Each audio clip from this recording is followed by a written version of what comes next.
corrupt judge tries to outsmart Joker. What Joker does next ends his career. He climbed the courthouse steps like a ghost with a grin, not to beg for mercy, but to collect a debt written in lies. The city had built him into a villain on paper, but tonight the ledger would be opened by a hand that knew how to write chaos like scripture. Somewhere behind the oak doors, a corrupt judge polished his reputation with other people's ruin. Outside, the Joker sharpened a very different verdict in the dark. This is not a comic. This is a reckoning dressed as theater, a quiet, cruel choreography, where every laugh hides a calculation and every punchline is payoff. If you think the law will save you, the Joker whispered into the rain, you've already lost. If you like dark cinematic stories that turn villains into tragic mirrors of the city, hit subscribe and stay with us. The real episode begins after your next heartbeat. The rain didn't fall that night. It whispered. It carried secrets from alleyways to courthouse walls, from broken promises to the ones who broke them. The city slept, but its heartbeat echoed through the gutters, dirty, uneven, and full of guilt. And somewhere beneath that sound, he was listening. Joker stood under a flickering streetlight, face half lit, the paint fading like old sins. He wasn't laughing tonight. His smile was drawn, but it wasn't for amusement. It was armor. In his gloved hand, he held a single envelope marked with crimson wax, the same seal Judge Halverson used on his verdicts. The judge, Arthur Halverson, was known for his unshakable morality. Cameras loved him. The people adored his speeches about justice. But Joker knew what lay beneath that rehearsed smile. Bribes buried in offshore accounts, innocent men condemned to fill quotas, and one case that had broken the Joker's last thread of sanity. A case where she was involved. Her name wasn't mentioned anymore. The city made sure of that. But Joker remembered her eyes, the way they trembled when she said, "They'll twist everything you've done, Arthur.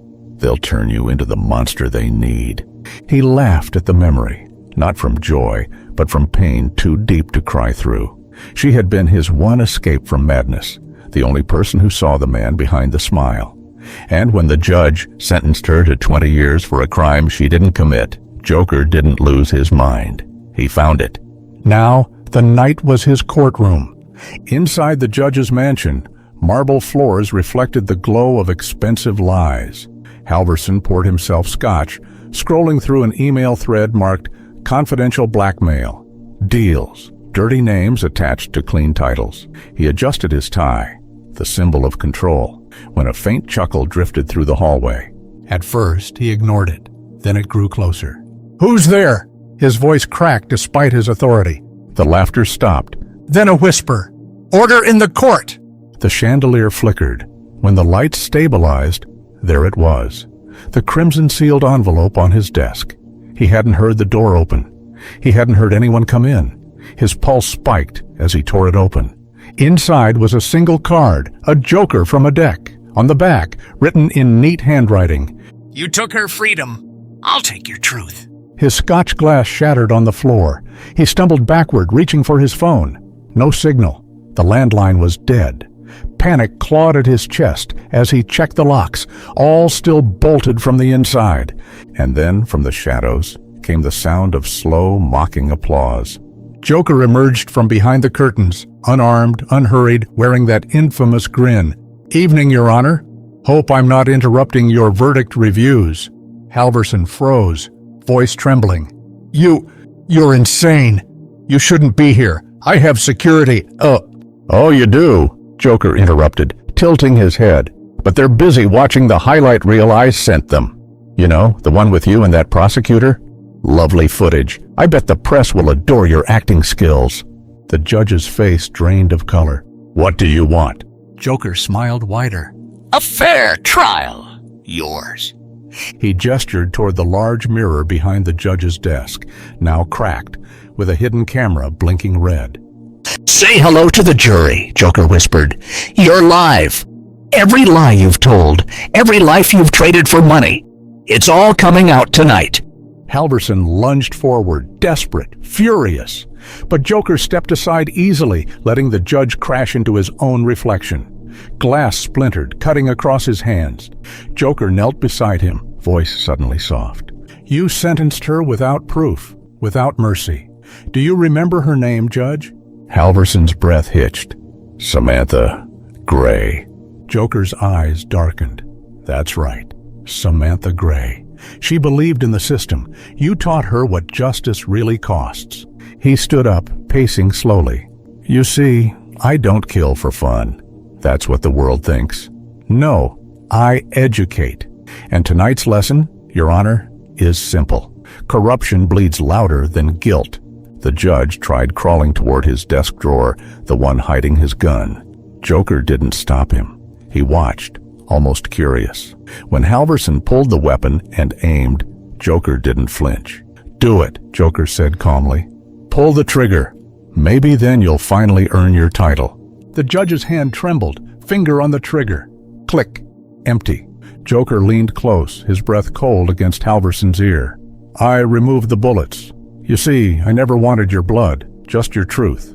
He turned toward the mirror. "Good night, Gotham. Justice has officially resigned." And then the lights died. When police finally broke into the mansion an hour later, the cameras were smashed. The judge was alive, shaken, mumbling incoherent things about laughter and mirrors, but the scandal that surfaced the next day destroyed him. Recordings, documents, confessions, all leaked under one name: the Smile of Justice. As for Joker, he vanished, leaving only a single phrase graffitied on the courthouse door: "The law is blind. I just gave it eyes." But in the shadows of Gotham, someone else had been watching the whole performance. Someone who knew Joker's true reason for coming back. The morning after Judge Halverson's downfall, Gotham awoke to chaos wrapped in truth. News anchors whispered his name like a curse. Police chiefs pretended shock, and politicians called it a tragedy of moral failure. But the people, the ordinary, bruised, overtaxed people, they whispered something different. They whispered, "Maybe the Joker isn't as crazy as they say." In a crumbling apartment overlooking the city skyline, the man himself watched the chaos unfold on a cracked television screen. His makeup was half-worn, his laughter silent. A cigarette burned between his fingers, the smoke coiling like a question that refused to die. "You wanted justice, Samantha," he murmured, staring at a faded photograph pinned to the wall. Her photograph. "I just gave them a new judge." He smirked, but there was no joy in it. Behind the grin lived exhaustion, the kind that doesn't come from running or fighting, but from remembering. Then came the knock, 3 slow taps, the kind only someone who knew his rhythm would dare to make.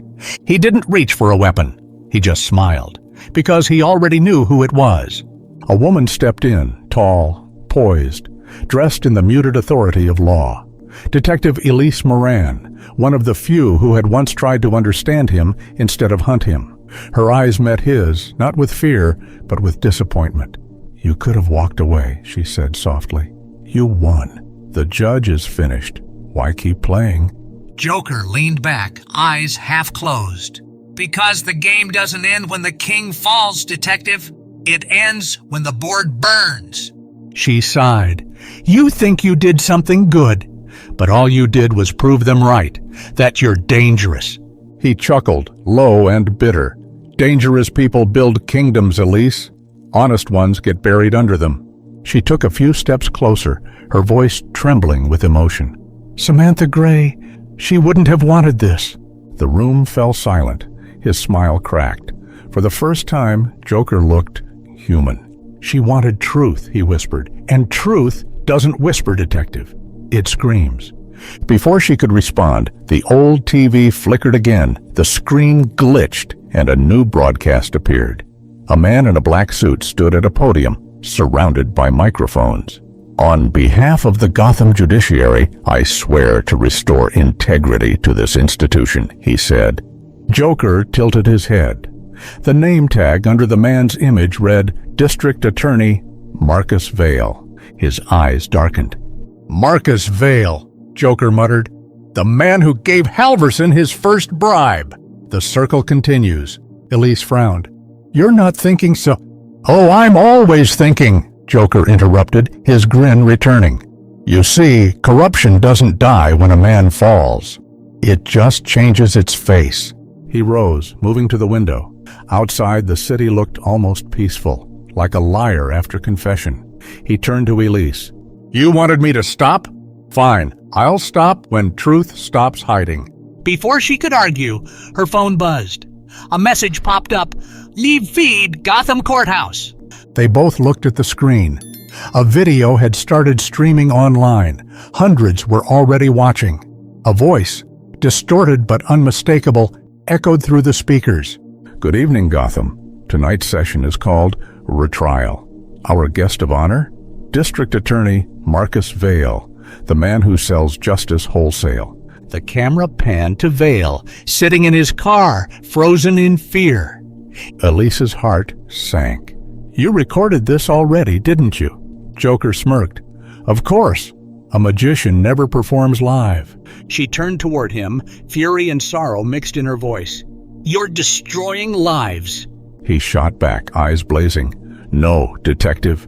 I'm revealing them." Outside, sirens wailed. Vale's security detail had gone rogue, panic spreading as his confession played across every Gotham screen. But then, something unexpected happened. The feed cut off. Static filled the air. The Joker blinked, confused for the first time. Elise's phone buzzed again. A new message appeared on both their screens, unsigned, chilling in simplicity. "Justice belongs to no clown."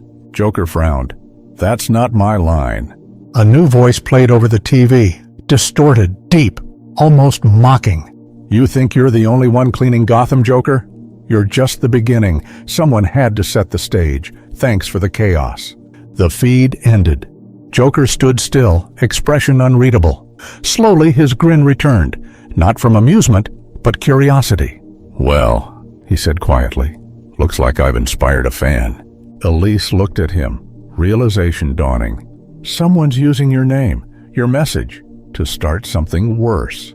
Joker laughed softly, stepping toward the flickering screen. "Then maybe Gotham's finally learning.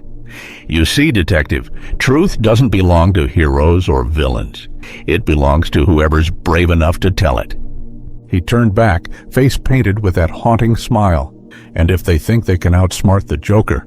He leaned close to the camera, eyes gleaming with wicked anticipation. "They'd better be ready for the sequel." The lights flickered once, twice, then went out completely, leaving only his laughter echoing through the room. Somewhere across Gotham, another masked figure uploaded a new video under the name, The Smile of Justice, Part 2, The Joker's Trial. And in that moment, the hunter and the hunted became the same.